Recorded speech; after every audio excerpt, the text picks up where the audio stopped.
Hey there, folks. I'm Mark, in affiliation with Spectrum Pulse, and it's Billboard Breakdown. I don't remember. You know, I closed off the last episode of this show basically mentioning in passing that we could get an album bomb from YoungBoy Never Broke Again.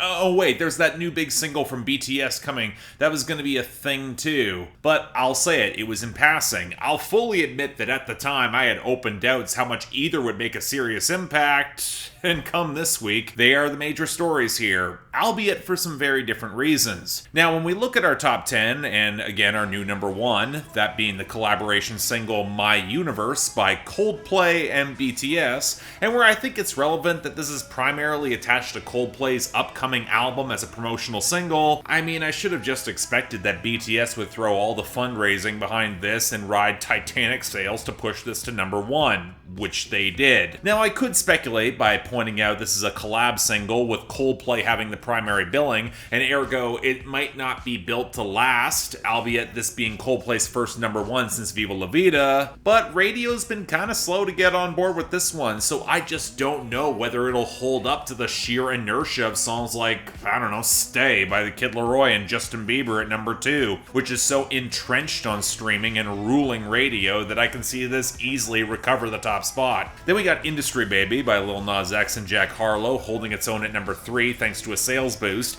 even better streaming, and slowly cutting down that radio margin, and that was enough to hold it up over Way Too Sexy by Drake featuring Future and Young Thug at number 4, which just rules streaming and it's on its radio run, but the margins don't quite look as robust as they might seem. Again, I'm just not sure this is a long-term contender. Then squatting at number 5, we've got Fancy Like by Walker Hayes, which for some ungodly reason people are still buying, and now radio is turning it into a thing. Again, I don't really think it's going to make a run here either, but we sure as hell are not getting rid of it. Hell, it held up over Bad Habits by Ed Sheeran at number 6, where it picked up some gains on streaming, but the radio was also really uneven this week, and folks just still aren't buying that much of it, but it was just enough to hold over Good For You by Olivia Rodrigo at number 7. Pretty much just here on the radio at this point, which is definitely on the downswing. Now, the last few songs, they are pretty self-explanatory as to why they're here. Kiss Me More by Doja Cat and SZA is clinging on to number 8, even as the radio trickles away. Knife Talk by Drake featuring 21 Savage and Project Pat holds at number 9 as its streaming is slipping away. And somehow, back in the top 10, we got Levitating by Dua Lipa. Basically here because it still has radio inertia even this long into its run. Now that's in contrast to our losers and dropouts here, most of which was Lil Nas X's album bomb, but we also got cuts like Skate by Silk Sonic getting knocked off prematurely. But the surprise for me was Arcade by Duncan Lawrence slipping just below the cutoff and going recurrent. I still think it probably makes the year-end list, but it's going to be closer than I personally expected. And looking at our losers, a lot of this is just album bomb material, so let's start off with Drake. Champagne Poetry at 54, No Friends in the Industry at 60, In the Bible with Lil Durk and Giveon at 72, TSU at 84, Love All with Jay-Z at 87, Into Deep with Future at 88, Pipe Down at 96, and Poppy's Home at 97. And for good measure, Moon by Kanye West featuring Kid Cudi and Don Toliver hit 100. Then we had Doja Cat taking a couple losses with Get Into It Ya at 94 and Woman at 75, and the one Lil Nas X song that held off its debut being That's What I Want at 24. Again, I hope it sticks around. The rest are really scattered. Butter by BTS slid down to 36 as the sales funding got rerouted. Leave Before You Love Me by Marshmello and the Jonas Brothers is exiting gracefully at 39, along with Thought Shit by Megan Thee Stallion at 73, both of which should clinch the year-end list handily. Then we got a few country peaks ebbing back, prominently You Time by Scotty McCreery at 63, and Things a Man Ought to Know by Lainey Wilson at 45, along with Waves by Luke Bryan falling back to 70 because we're heading into the fall, it makes sense. And to round things out, Sharing Locations by Meek Mill featuring Lil Baby and Lil Durk at 71. This'll probably rebound providing he gets that album bomb next week. Rumors by Lizzo and Cardi B fell to 74. Maybe this just hit bad timing, but I feel like this was set up to be way bigger than it actually is. 2055 by Sleepy Hollow hit 78 as the virality faded. And Volvi by Aventura and Bad Bunny slid down to 85. Now, we don't really have much in the way of gains this week, as per the expected album bomb, and with that being noted, YoungBoy Never Broke Again saw pickups for On My Side to 37 and Life Support to 48, but we also saw some pickups for Love Nuan Titi by CK at 50. I honestly can see this having staying power, even though I don't really care for it. And depressingly, Cold Heart PNAU remix by Elton John and Dua Lipa is in the same boat at 46, because radio and sales are both on board. The only two songs that kind of surprise me here are Waukesha by Moneybagg Yo up to 20, probably because of that remix with Lil Wayne and Ashanti, but it did have a good sales and streaming week, and radio is shockingly stable. And finally, Memory I Don't Mess With Lee Brice at 43, which has quietly picked up quite a bit of radio presence. Go figure. It's probably going to wind up caught in between years, but it's still a really good song, so I'm not complaining. But since we have no returns and a hefty album bomb to work with, here is our list of YoungBoy Never Broke Again songs that fell just below the top 40 and are neither the best nor the worst of this week. Baddest Thing at 92, Rich Shit at 83, Forgiato at 80, Sincerely at 67, Break or Make Me at 62, Smoke Strong at 61, 50 Shots at 59, Nevada at 58, and Hold Me Down at 53. So with all that, let's start off our new arrivals with number 99, Toxic Punk by YoungBoy Never Broke Again. Toxic punk, they don't let me.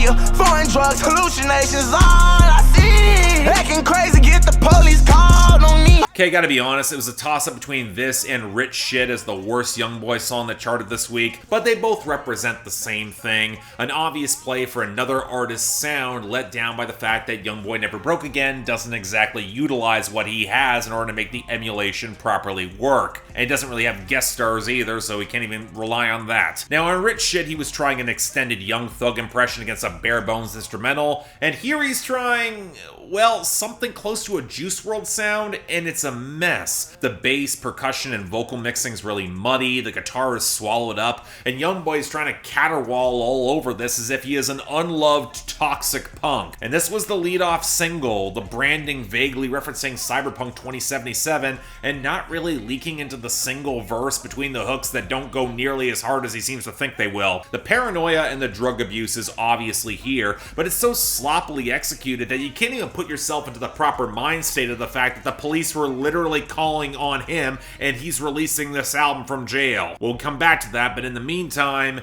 yeah, this isn't good at all. Number 98, Chosen by Blxst and Tyga featuring Dolla. Yeah, girl, you chosen. Fuck it up when you bust wide open. It's the ocean. I'm just imposing that you give it to me and just me only.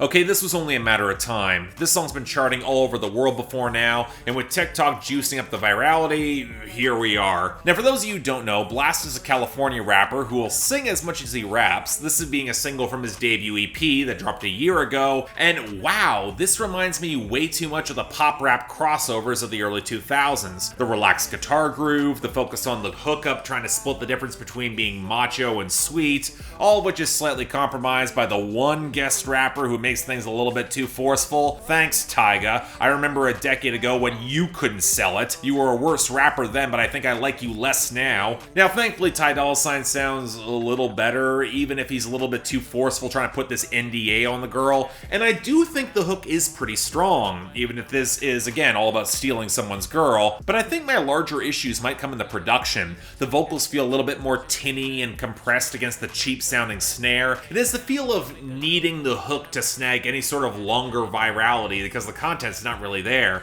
and then just riding on that alone. And again, it's not a bad hook. It'll be enough to make this a minor hit at least. It's already been proven worldwide. I'm just not sure there's much more to like here. That's all. Number 91, For Tonight by Giveon. Cause all I wanna do is lie with you, even though it's wrong to lie with you. At this point, I'm legit curious where Giveon's momentum is going to take him, because he's had legit R&B hits this year, some big cosigns, now crossover hits in pop, and now seems to be heading into album mode with this as a single, and... okay, why am I getting such a strong early Sam Smith vibe to this? The piano, the heavy percussion, the influx of reverb, the throatier vocals, the more basic chord structure, how the production is trying to sound so stately and classy with all the touches of strings, and then cleaning up any trace of more interesting textured atmosphere, backing up a secret hookup with the weight of history from their failed connection before. Honestly, I was just kind of surprised how turned off I was with this. It feels like a really safe and stale way that I was just hoping that Giveon would not turn out to be. And even if I think the writing's pretty decent, yeah, I'm gonna forget this in record time.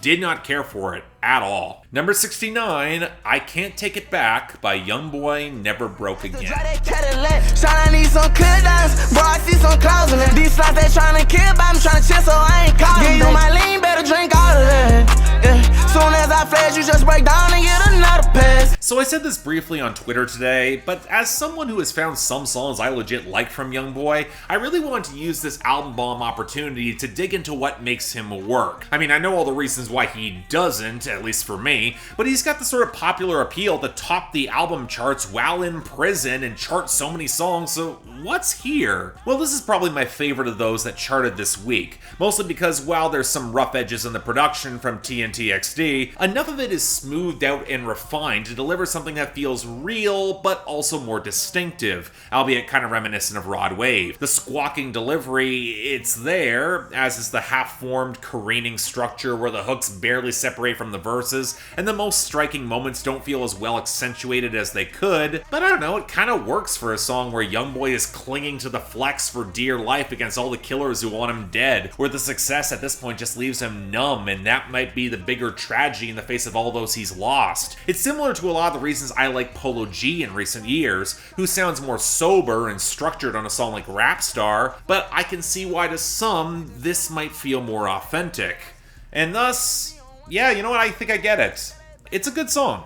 I'll take it. Number 40, Nowhere by YoungBoy Never Broke Again. We just stay at home. Might as well leave out because your friends can't come around. I want it to be just me and you all. You don't want. And I'd also argue this is a pretty good song as well. YoungBoy leans into his slurred, shambling melodic impulses for a more intimate relationship picture where he promised some girl way too much and he wants her just to stick around because feelings are now involved and he hates that. But when it's clear that she wants more, and a lot of other things, he's lashing out. It's a muddy, mostly confused song that kind of makes sense when you're too high to make good relationship decisions and too paranoid to want to leave the house. Often for good reason, as he's described. So when matched up with the guitar and the lumbering trap beat, it's another song that, if you get into the right state of mind, kind of makes sense. I say mostly here because that aborted bridge where he throws in a flex about his cars does not need to be here, but for someone projecting as hard as YoungBoy often does, especially to avoid fully contextualizing any sense of vulnerability, it makes sense. So yeah, I don't mind this either. It's a decent song. Unlike number 38, Too Easy by Gunna and Future. For every season, showing me they cleavage. I take drugs and feel relaxed, just like that therapeutic. She take that pussy on call back so she won't think I need it. Can I just say it sounds exactly like what you think it would, except with some of the worst sounding cheap percussion in recent memory, backed up with an oily synth, no coherent atmosphere, and two guys who sound perpetually bored of all their wealth and fucking? I don't understand why anyone is drawn to such a victory lap, especially from these two, and especially one that doesn't even sound like it's having any fun, and that both men have hammered into the ground for years now. It's bare bones, it's generic, and now it doesn't even go hard enough to excuse it. Look folks, I get that Future had a run 5 years ago, and that the Gunna memes were a thing at one time, but this song sucks. We can all do better. Number 32, Your Heart by Joyner Lucas and J. Cole. And then I tore that shit apart, huh? I fucked you over, did you dirty, did you wrong, huh? I did you wrong, huh? I did you wrong, yeah. Not gonna lie, when I saw this team up, I had rock bottom expectations. My frustrations with J. Cole are well documented, and Joyner Lucas has pissed away so much goodwill the past couple of years that, again, no expectations. So color me surprised that this is actually a pretty intriguing song, specifically because it plays into archetypes of of both characters where you're not really expected to sympathize with either. It's framed as more of a breakup song, where Joyner Lucas is being miserable because he got dumped because this girl changed and she wants to go wild and then string him along. But then J. Cole comes in as his conscience to say, no, you were slimy, you ran her through the mud, you likely cheated, and if you're saying that she's got bullshit, you likely have just as much, if not more. Hell, I kind of actually admire how the song plays into the self-aware framing, and getting J. Cole to play the hectoring moral voice is kind of inspired, if unintentional, especially given that the song plays off the watery guitar loop and the thicker shuffling bass knock. It actually gives J. Cole more of a melodic foundation for his backing vocals to ratchet up the intensity. I actually really like his verse. I don't know though, it feels a little bit more like a conceptual piece rather than a fully fleshed out song. A third verse to add a little more detail, maybe show more interplay between Joyner and J. Cole, that could have put it over the top. And while Joyner highlighted comparisons to Eminem and Dr. Dre's Guilty Conscience in the video that he directed, I don't know, I'm not sure that's a comparison he really wants to make. But still, the fact they pulled this off is actually kind of impressive. Yeah, even it's more of a concept, I'll stick up for this one. Number 28, Bad Morning by YoungBoy Never Broke Again. It all on my soul. It all stay the same as my pain. Go right with my bro. So in going through a lot of these YoungBoy songs, I think I somewhat get the appeal. The shambling is kind of raw, emotional in a confused way that actually feels kind of authentic, where the paranoia is very real given his persistent gang connections, and the production's allowed to be a clumsily mixed mess because that only contributes and accentuates the feeling. Now, I do think there's a larger and messier conversation about all of this, especially because, again, this was released while YoungBoy was in prison, and it feels all sorts of sketchy how Atlantic has marketed that and then raked in the streaming revenues from YoungBoy projects, where it sounds like he might be imploding and can't quite quantify the full picture. But I will say, this is the album opener, where he talks about how he can't quit any of it, hoping the drugs and women will take away the pain, and the organ, guitar, and piano collide in the trap beat. But all the while, he's driving around with guns and literally says he's got nothing else he wants to do with his life but take narcotics. Yeah, I remember when Lane Staley of Alice in Chains said something very similar a few years before the heroin killed him. And that's not just a bad morning, that makes me think that something much worse is going on. Where winding up in jail, it's only a piece of the puzzle. As for the track, it's alright. It's pretty damn bleak if you read into the details. But right now it's starting to remind me way too much of Old Dirty Bastard's story told in Who Killed Russell Jones by B. Dolan. And that's not a good thing. And finally, number 1, My Universe by Coldplay and BTS. Put you first. You are my universe, and you make my whole life inside. You know, it genuinely frustrates me that I literally can't listen to Butter anymore without thinking about all the bullshit that happened last summer. Just way to utterly ruin the emotional appeal of the music stands. Well done. But again, so little of it is actually about BTS themselves. And I still found a way to like Permission to Dance despite all that. So apparently with hearing this was actually really good, I really hope that I could like this a lot. Especially with Max Martin throwing a co-write and production credit behind it. And look, for a song like this, coming from a Coldplay fan who has always preferred their rock material to their synth-inflected pop stuff, which has always felt so cynical, I'll say it had a bit of an uphill battle for me, and it's why I'm really happy to say it's pretty damn good. Now, full disclosure, not close to being among my favorite Coldplay or BTS song, but I think it's about as good of a collab as we could have expected. The groove is really tight, the guitar rollick is well balanced,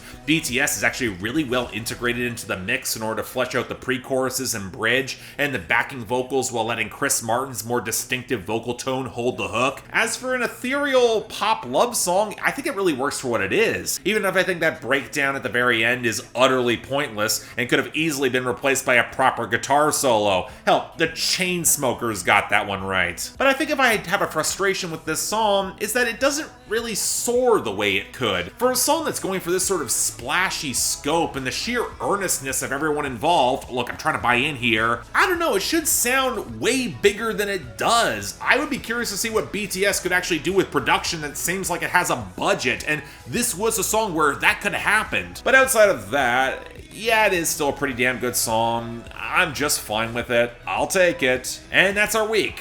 And I gotta admit, I'm a little bit stunned looking at the best here, because that's going to Your Heart by Joyner Lucas and J. Cole, who actually found a good concept and, I gotta say, really nailed the execution. With honorable mentions as a tie between My Universe by Coldplay and BTS, and I Can't Take It Back by YoungBoy Never Broke Again. But he's also going to wind up on the other side of things, with Toxic Punk as a dishonorable mention this week, with Too Easy by Gunna and Future as the worst. The laziness, the crap production just utterly killed that one for me. Now next week, I don't know, Meek Mill album bomb? Maybe? We'll have to see. And what will happen at the very top, that could be very interesting quite soon. But until then, I'm Mark, you're watching Billboard Breakdown, affiliated with Spectrum Pulse.